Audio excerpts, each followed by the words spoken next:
2 Samuel chapter 5.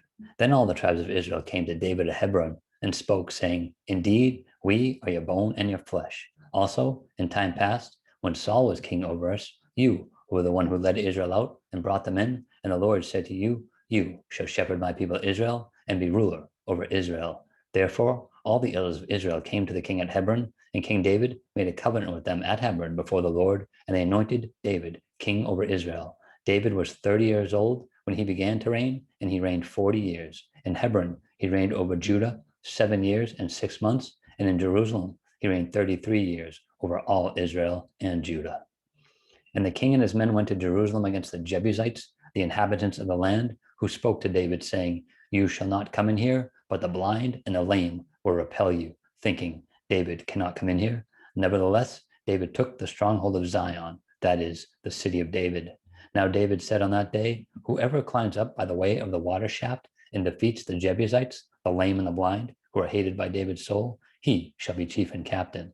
Therefore they say, The blind and the lame shall not come into the house. Then David dwelt in the stronghold and called it the city of David, and David built all around from the Millo and inward. So David went on and became great, and the Lord God of hosts was with him.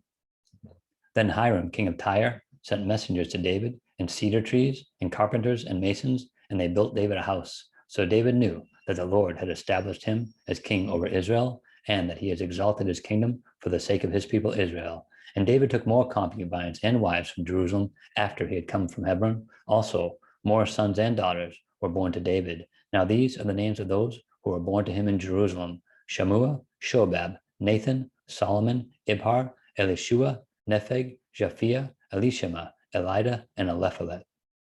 Now, when the Philistines heard that they had anointed David king over Israel, all the Philistines went up to search for David. And David heard of it and went down to the stronghold.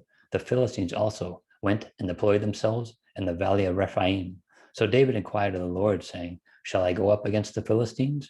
Will you deliver them into my hand? And the Lord said to David, Go up, for I will doubtless deliver the Philistines into your hand. So David went to Baal Perazim, and David defeated them there. And he said, The Lord has broken through my enemies before me, like a breakthrough of water. Therefore, he called the name of that place Baal Perazim, and they left their images there. And David and his men carried them away. Then the Philistines went up once again and deployed themselves in the valley of Rephaim.